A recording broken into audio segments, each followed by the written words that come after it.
शख्सियत श्रृंखला के अंतर्गत आज हम आपकी मुलाकात कराते हैं बालाजी महाराज के अनन्य भक्त बंगरा वाले छोटे महाराज के पुत्र एवं उत्तराधिकारी पंडित अनूप शर्मा महाराज जी से। साथ में दर्शन कीजिए केला देवी अवतारी माता के। आज हम मौजूद हैं कानपुर में पंडित अनूप शर्मा जी महाराज के निवास पर। बालाजी महाराज शिष्यों की एक ऐसी परंपरा जो छोटे महाराज बंगरा महाराज से शुरू हुई और पंडित अनूप शर्मा जी तक जा पहुंची। दर्शक ये जानना चाहते हैं कि छोटे महाराज जी का क्या इतिहास रहा है और कैसे ये परंपरा उत्तराधिकार के रूप में आपके पास पहुंची। पंडित अनूप शर्मा जी। मैं पंडित अनूप कुमार शर्मा, पुत्र श्री उमाशंकर शर्मा, उमाशंकर शर्मा परम पूज्य छोटे महाराज जी, डिस्ट्रिक्ट जालौन, ग्राम बंगरा से, और बालाजी दरबार की सेवा निरंतर लगभग 50 वर्षों से करते चले आ रहे हैं। मैं 3 वर्ष का था तब से मेरे परिवार में बालाजी सरकार की सेवा होती चली आ रही है। जी, बालाजी महाराज कलयुग के सबसे शक्तिशाली देवता के रूप में चर्चित हैं और बहुत सारे ऐसे मंदिर बने जो बालाजी महाराज के रूप में चर्चा के रूप में आए। इसी क्रम में रूमा सलेमपुर में एक बालाजी का मंदिर स्थापित हुआ जहां छोटे महाराज जी के उत्तराधिकार के रूप में आपने कार्यभार संभाला। महाराज जी, अर्जी दरखास्त ये एक परंपरा है उन शक्तियों की, उन आत्माओं की जिसको आम आदमी अपनी आंखों से नहीं देख पाता और ना समझ पाता है। लोग भ्रमित रहते हैं कि वास्तव में ये अर्जी और दरखास्त क्या है और किस तरीके से इसको करना चाहिए। पंडित जी।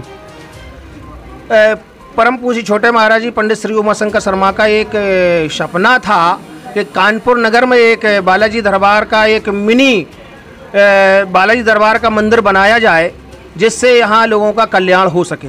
जो भक्त गरीब लोग हैं जो बालाजी नहीं जा सकते हैं तो उनके कल्याण, उनके संकटों के कल्याण के लिए उन्होंने एक कानपुर में नींव रखी। उनका एक सपना था, मैं बालाजी दरबार को यहाँ मिनी मेहंदीपुर बालाजी के नाम से विख्यात करूँगा।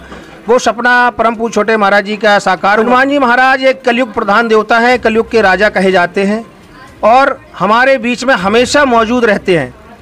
उनको वायु पुत्र कहते हैं। वायु माने हवा, हवा हमारे आसपास इर्द गिर्द कहीं भी हो हवा हमारे आसपास रहती है। अर्जी का एक माध्यम होता है। अर्जी बालाजी दरबार में 181 रुपये से नहीं, वहाँ लड्डू के द्वारा 1.25 किलो लड्डू की अर्जी लगाई जाती थी। अर्जी लड्डू के द्वारा लगती है। दरखास्त में वहाँ पहले तो दोने में लड्डू दिए जाते थे, 5 लड्डू छोटे छोटे बेसन के, उससे भगवान बालाजी सरकार को भोग लगाया जाता था। अर्जी बड़ी होती है, उसमें 1.25 किलो लड्डू होते हैं, उसको अर्जी कहते हैं। दरखास्त एक होती है जिसमें 5 लड्डू होते हैं, 5 बतासे होते हैं, उसके द्वारा बालाजी सरकार को, भैरव बाबा को, प्रेतराज सरकार को भोग लगाया जाता है। लोगों ने इसको अब वहाँ बालाजी दरबार में ये कार्य बंद कर दिया गया है। अब वहाँ नगद पैसे के द्वारा दरखास्त लगाई जाती। अब वहाँ कुछ दिन पहले से अर्जी लगवाना शुरू हो गई है। समाज में एक संदेश है कि तमाम ऐसे अतृप्त आत्माएं होती हैं जो भक्तों को परेशान करती हैं या उनमें प्रवेश कर जाती हैं। जहां मेडिकल फेल हो जाता है उसको समझ में नहीं आता कि इसको किस तरीके की समस्याएं हैं। अगर एक भक्त अपने को सुरक्षित रखना चाहता है तो किस तरीके से अपना जीवन चक्र उसका चलना चाहिए और कैसे इन आपदाओं से बचे?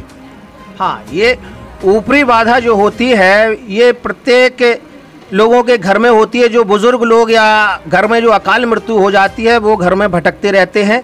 अच्छा, कुछ लोग तंत्र मंत्र द्वारा दूसरे को परेशान करते हैं, किसी के ऊपर उच्चाटन करते हैं, किसी के ऊपर मारण करते हैं, किसी का स्तंभन कर देते हैं। ये तंत्र मंत्र द्वारा किया जाता है। इस तंत्र मंत्र को दूर करने के लिए ही श्री बालाजी सरकार की शरण में जाते हैं। बालाजी सरकार के द्वारा उनका उशारा किया जाता है। उशारे के माध्यम से इन सब चीज़ों को रोक दिया। तंत्र मंत्र, कैसा भी तंत्र मंत्र हो, सिर्फ हनुमान जी महाराज के नाम से उशारा करने पर उस तंत्र मंत्र का काट कर दिया जाता है। लोगों को 11 रुपए की कहीं लोग अर्जी लगाते हैं। बालाजी महाराज के दरबार तक हमारी पहुँचे। जो लोग इन विधियों को नहीं जानते या भ्रमित रहते हैं, किस तरीके से वो बालाजी महाराज का पूजन करें और किन नियमों का उन्हें पालन करना चाहिए? बालाजी दरबार में कोई विशेष नियम की ज़रूरत नहीं होती है। लोगों ने, बालाजी दरबार के कार्य करने वालों ने, जिनको खुद ही जानकारी नहीं है, उन्होंने जनता को या लोगों को मिसगाइड कर रखा है कि ऐसे नहीं वैसे नहीं। और बालाजी दरबार में कोई विशेष नियम नहीं होता। बालाजी दरबार में एक नियम है, सिर्फ मांस और मदिरा का सेवन नहीं करना है। लोग बाग कहते हैं प्याज नहीं खाना, लहसुन नहीं खाना है। ये नियम सिर्फ बालाजी दरबार से आने के बाद सिर्फ 11 दिन का नियम किया जाता है, जिसमें चावल और काली उड़द नहीं खाई जाती है।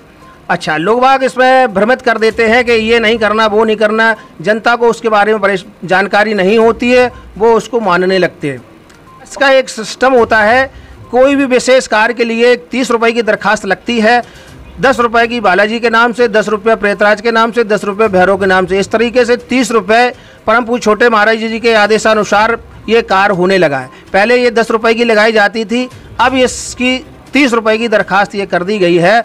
और अपना कोई विशेष कार्य हो, कोई परेशानी हो, आपदा हो, उसमें आप बालाजी सरकार, भैरव बाबा, प्रेतराज सरकार, परम पूज्य छोटे महाराज जी का नाम लेके मस्तिष्क से लगा के अपनी कोई मनोकामना हो, कहीं आपत्ति में फंस गए, उसको बस बालाजी सरकार का ध्यान रख के आप उसको जमा कर दें बाबा के नाम से। आप उस मुसीबत से किसी भी क्षण आप निकल जाएंगे, आपको कुछ होगा नहीं। ये आपका विश्वास, दृढ़ विश्वास होना चाहिए। पूरे देश में छोटे महाराज जी के बाद आपका पूरा उत्तराधिकार के एक दायित्व का आपका निर्वाह कर रहे हैं।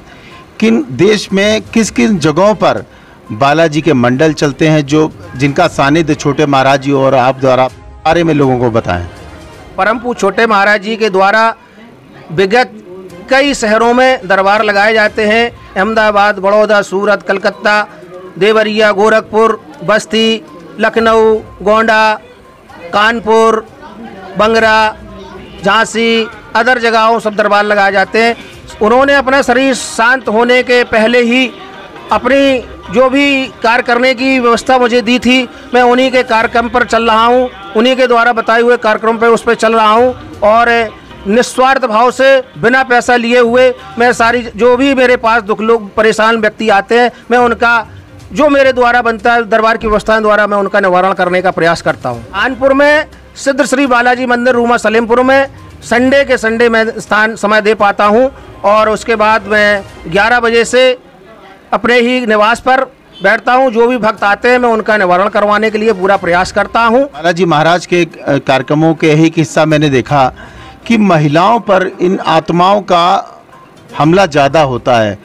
किन कारणों से और कैसे बचें ये महिलाएं? क्योंकि बहुत सारी महिलाएं मैंने देखा जहां भी बालाजी महाराज के दरबार लगते हैं, चाहे वो बागेश्वर धाम में लग रहा हो या रूमा सलेमपुर में लग रहा हो, वहाँ महिलाओं की बड़ी एक समस्या मैंने देखी।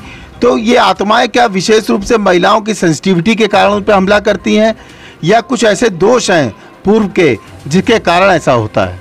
नहीं, महिलाएं हमारी एक्चुअली में कुछ ऐसा होता है, मेरा बताना या मैं बताना चाहता हूं कि महिलाएं अशुद्ध अवस्था में अपने घर से 4 दिन तो घर से बाहर उनको निकलना ही नहीं चाहिए, चाहे जितना विशेष कार्य हो। अशुद्ध अवस्था में निकलने पर जो हमारे रोड पर जो लोग बाग तंत्र मंत्र कर देते हैं या रहती हैं, वो किसी ने तंत्र मंत्र किसी दूसरे के लिए किया, उस समय में कोई महिला निकलती है अगर अशुद्ध अवस्था में है तो उसको परेशानी 100% हो जाती। ये महिलाओं के प्रति ऐसा होता है। महिलाएं दिल से थोड़ी साफ भी होती हैं, तो ज़्यादातर ये प्रेत आत्माएं जो है इनको अपना शिकार बनाती हैं। फिलहाल मेरा कहना ही यही है कि अशुद्ध अवस्था में किसी भी प्रकार की कोई इमरजेंसी हो, विशेष इमरजेंसी हो तो एक अलग बात है, उसमें श्री राम शरणम शब्द कह के महिलाएं अशुद्ध अवस्था में अगर हैं, श्री राम शरणम शब्द कह के वो निकल सकते हैं। कोई भी व्यक्ति सीताराम शब्द नहीं कहेगा, उस समय सिर्फ राम शरणम शब्द लेके वो महिलाएं निकल सकती हैं, तो उनकी रक्षा सुरक्षा हो जाएगी। बालाजी महाराज और कैला देवी का जो संबंध है, लोग कहते हैं कि इसे जो बालाजी महाराज के दर्शन करता है वो कैला देवी माता के भी दर्शन करने चाहिए, तो ये एक संपूर्णता मानी जाती है।